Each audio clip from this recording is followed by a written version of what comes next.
इस वक्त मेरी टीम बिल्कुल राड़ी के डांडा के पास मौजूद है और आपको दिखाएंगे। ये देखिए आप, चारों तरफ पेड़ पौधे, बांज, बुरांस, मोरू और अनेक ऐसे पेड़ पौधे जो जड़ी बूटियां यहाँ पर होती हैं। और आप महसूस कर सकते हैं तेजी से जो हवा यहाँ पर चल रही है वो मनमुक्त कर देती है मस्तिष्क को, क्योंकि देवभूमि है। और ये देखिए इस तरीके से ऐसा आप जब देखेंगे नज़ारा, ऐसे ऐसे ढाबे आपको नज़र आएंगे, अनेक ऐसे दूर दूर से पहुँचे हुए संत भी आपको नज़र आएंगे। ये वो जगह है बहुत ही माँ गंगा यमुना का जहाँ प्रकट्य होता है, गंगोत्री से यमुनोत्री जाने वाला मार्ग। हालांकि जब आप धामों की यात्रा करेंगे तो सबसे पहले आपको यमुनोत्री जाना होता है और फिर उसके बाद गंगोत्री जाना होता है, उसके बाद केदारनाथ और फिर बद्रीनाथ। ये देखिए इस तरीके से बहुत ही अच्छी रोड बनी इस साल की यदि मैं बात करूं। और आप देखिए बस आ रही है, साथ ही साथ स्मूथ से आ रही है। लगातार इस तरह की यात्रा आरंभ हो चुकी है और ये देखिए लगातार 2 बस आ रही है। यानी पहले दिन ही कहीं ना कहीं क्या यात्रा इस तरीके से, मानो जिस तरीके से बसें नज़र आ रही हैं, मानो लग रहा कि इस साल यात्रा बहुत सुगम, सुरक्षित और भीड़ भड़ाका वाली रहेगी। और भट्ट जी, कुछ ये जो पेड़ पौधे दिखाई दे रही हैं यहाँ पर, बांज, बुरांस, मोरू और अनेक ऐसे टिमरू जो नज़र आ रहे हैं, कुछ यहाँ के बारे में हमारे दर्शकों को कुछ जानकारी, अहम जानकारी इस वनस्पति के बारे में, जड़ी बूटी के बारे में ज़रा समझाइए। जैसे बहुगुणा जी ने जिक्र किया अभी कि यहाँ पर ये बांज, बुरांस, ये बुरांस के फूल जो दिखाई दे रहे हैं, मैं सामने दुकान पर देख रहा हूँ, आप ये देख सकते हैं बुरांस का ये जूस है। बुरांस के फूलों को एकत्रित किया जाता है। एकत्रित करने के बाद में जो है इसको एक प्रोसेस के जरिए इसका जूस जो है मार्केट में बेचा जा रहा है। कई जगह स्वयं सहायता समूह जो महिलाओं के वो इस पर काम कर रहे हैं, कुछ और फर्में इस पर काम कर रही हैं। ये खासतौर पर गर्मियों में हृदय को जो है शीतलता प्रदान करता है, हृदय रोगों में भी इसको उपयोगी बताया जाता है। इसके फूल की चटनी बनती है, इसका मुरब्बा बनता है। दूसरा, आपने जिक्र किया कि यहाँ पर जैसे चीड़ का उदाहरण दिया आपने, मेरे सामने चीड़ के पेड़ दिखाई दे रहे हैं, बड़े बड़े पेड़। चीड़ का पेड़ एक ऐसा पेड़ है जिसका टॉप टू बॉटम हर चीज़ काम आती है। चीड़ के पेड़ से जो है कई जगह आप लोगों ने देखा होगा, इस पर से एक चिपचिपा पदार्थ निकलता है जिसको लीसा बोलते हैं।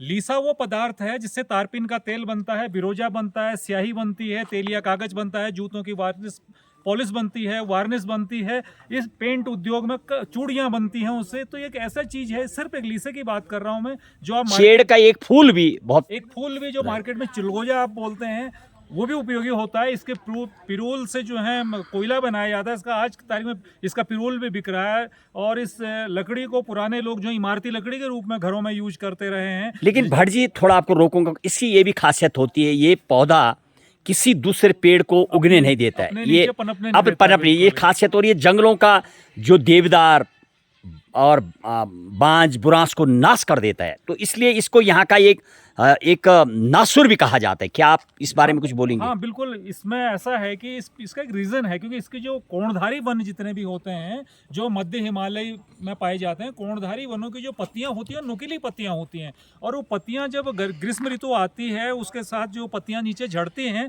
तो इस तरह से एक तरह की लेयर लग जाती है। जो नीचे बीजारोपण होता है, दूसरे जो बीज गिरे हुए होते हैं, जो लेयर ऊपर से वो होती है, तो उन बीजों को, उन पौधों को ऑक्सीजन नहीं मिल पाती, ना धूप मिल पाती। अच्छा, दूसर में भट्ट जी, आपने जो मुझे बुरांस का जूस दिखाया, जिस हिसाब से यहाँ टनों टन सलगड़ के खराब हो जाता है, उस हिसाब से सरकार की कोई ऐसी बड़ी कंपनी नहीं है कि हजारों लोगों को रोजगार मिले। ये तो सूक्ष्म तौर पे करते हैं लोग, मतलब नहीं के बराबर। तो क्या ऐसी, जब कोका कोला, लिम्का में 3-3 लाख लोग काम कर सकते हैं, तो क्यों नहीं इसकी कंपनी जमाती है सरकार?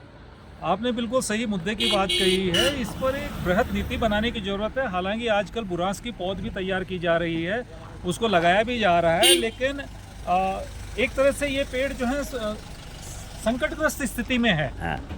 क्योंकि कई जगह इसको चारे के लिए यूज करके काट दिया जाता है, कई लोग वैसे इसको तोड़ते हैं। और उत्तराखंड में इसमें व्यवस्था बने ताकि लोगों को रोजगार मिले। उत्तराखंड में तो इसे राज्य वृक्ष का दर्जा प्राप्त है। और अगर मैं बात करूं हिमाचल की, तो कई प्रदेश जो हैं जो अल्कोहलिक वो है उसका विरोध करते हैं, या कुछ लोग अल्कोहल के विरोधी हो सकते हैं, लेकिन हिमाचल तो बुरांस के फूल से शराब बना रहा है। राइट। तो ये एक बहुत बड़ी चीज़ है। और जिस तरह से इसका स्क्वैश बन रहा है, चटनी बन रही है, जैम है, मुरब्बा है, तो इसको व्यापक स्तर पर इसका प्लांटेशन कर सकते हैं। प्लांटेशन के साथ साथ उसका प्रोडक्शन है, उसका विपणन है, उसकी मार्केटिंग है, उसके साथ लोगों को जोड़ा जा सकता है, तो एक स्वरोजगार के एक नए इससे आयाम स्थापित होंगे। चलिए, बहुत बहुत धन्यवाद थे भट्ट जी जो बता रहे थे। ये देखिए आज भी, हालांकि जिस हिसाब से यहाँ जब हमने कवरेज की ग्राउंड रिपोर्ट, तो टनों टन बुरांस सड़ गल के खराब हो जाता है। इसका सीजन जा चुका है और अभी भी अनेक जगह पर ये देखिए पेड़ों में नजर आ रहे, तो कहीं ना कहीं सरकार की सुदृढ़ व्यवस्था तो नहीं आई मुझे नजर। बताएंगे आपको, और यमुना घाटी में घुरियाल के पौधे पर देंगे आपको रिपोर्ट। टनों टन सड़ गल के जो खराब हो रहा है उस पर भी आपको देंगे रिपोर्ट। जय हिंद, जय भारत, जय उत्तराखंड।